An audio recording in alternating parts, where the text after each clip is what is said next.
if you look at Pacific Prime today, there isn't another company in the world that looks like Pacific Prime.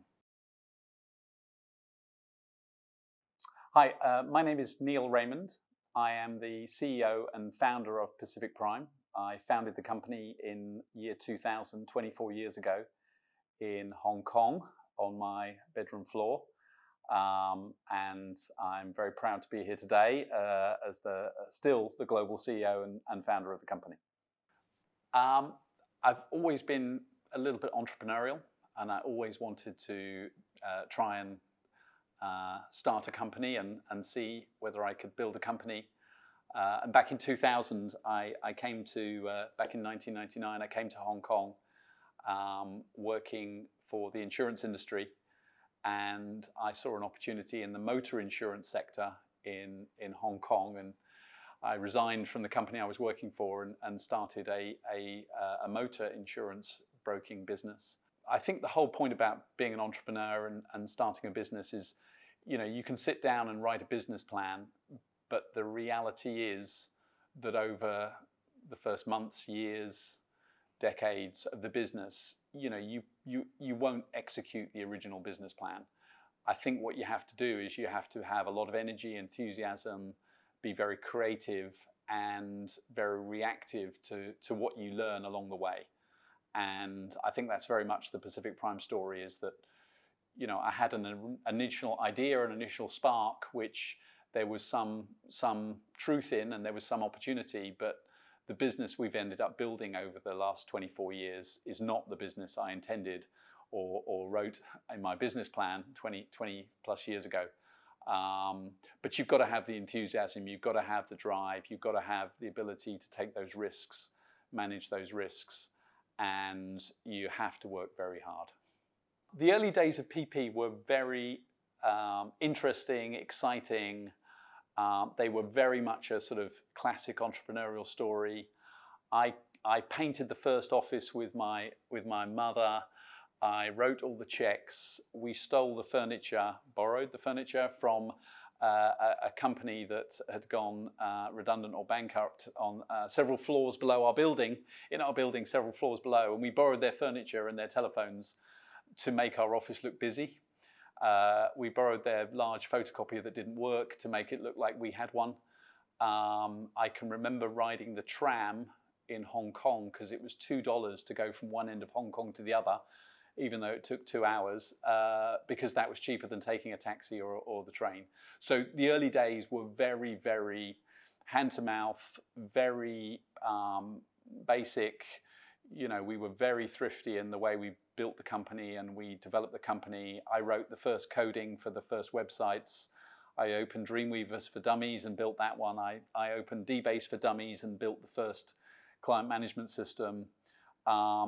So it was extremely entrepreneurial. It was extremely creative. It was very focused on building solid foundations based on real economics, and in many ways we cut our teeth on that. We learnt the industry, we learnt the business model, we evolved the business model from that real deep level of interaction with our clients, with the industry, with technology, and that enabled us over time to evolve them to be really good strategies, business models, people's technology.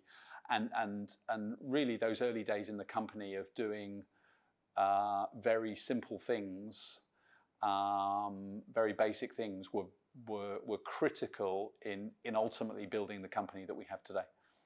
Through the last 24 years, there have been several pivotal moments which kind of changed the direction of the company or pushed us in one way or another. Very often they're not sliding doors that happened in an instant. They're built up of conversations and strategies and understandings that evolved over time.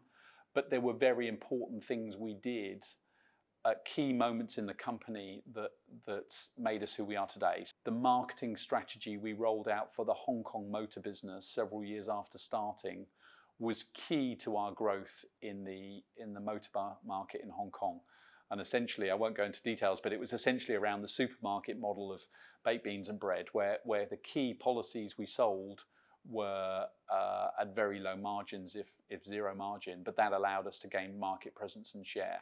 And then finally, there was a key moment around 9-10 years ago, to 2015 or so, when we pivoted slightly to move into the corporate employee benefit sector, and opening offices around the world was a key decision in 2015. So there's been many key decisions, a couple of others off the top of our head.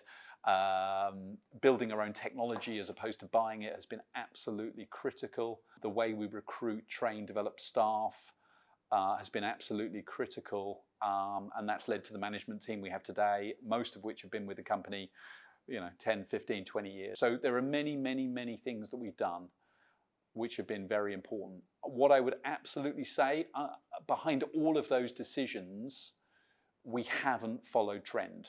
We make the decisions that are good for us, not what's perceived by the market or by other people to be what you should do.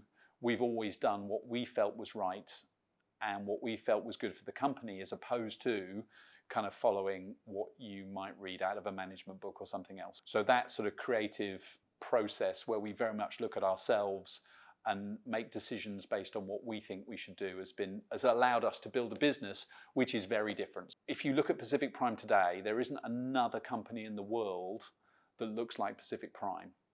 And you can only get there by making decisions which are creative, different, unique, and implementing them to a very high standard. So I think it's that creativity, it's that hard work, it's that level of implementation which has allowed us to be successful. So when I go back to my original aspirations for Pacific Prime, for being an entrepreneur, my original aspiration was to get my name in the paper, very vain, very egocentric, was to earn as much money as I was previously earning in my former employer, and it wasn't much beyond that. So I didn't have some big ambition. It wasn't to be publicly listed or to make $10 million. Those were never the aspirations. The aspiration was to build a company, a good company, to have a measure of success where people, I guess, by having your name in the paper, you were recognized as having done something, and obviously a degree of financial success, so I could continue doing it. Today, the company looks nothing like I thought it would, is 100 times bigger than I thought it would be, is 100 times more successful than I thought it would be. I've enjoyed the journey far more than I ever thought I would, and you cannot draw a line. I could have never drawn a line in my head 24 years ago to where we are today.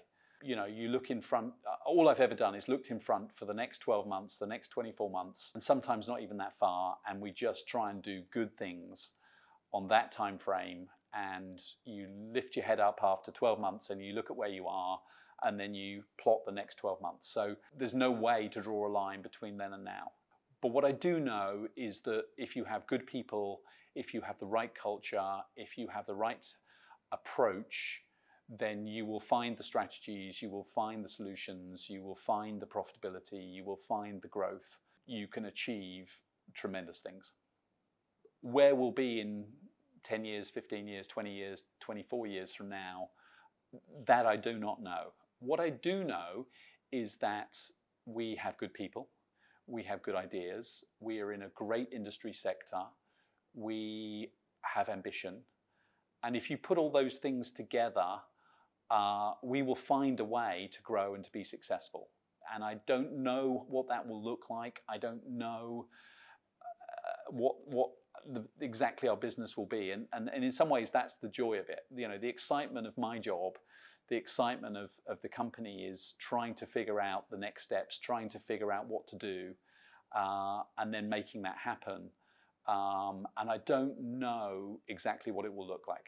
The only thing I do know is I'm more confident today than at any time in the last 24 years that we can grow, that we can be successful.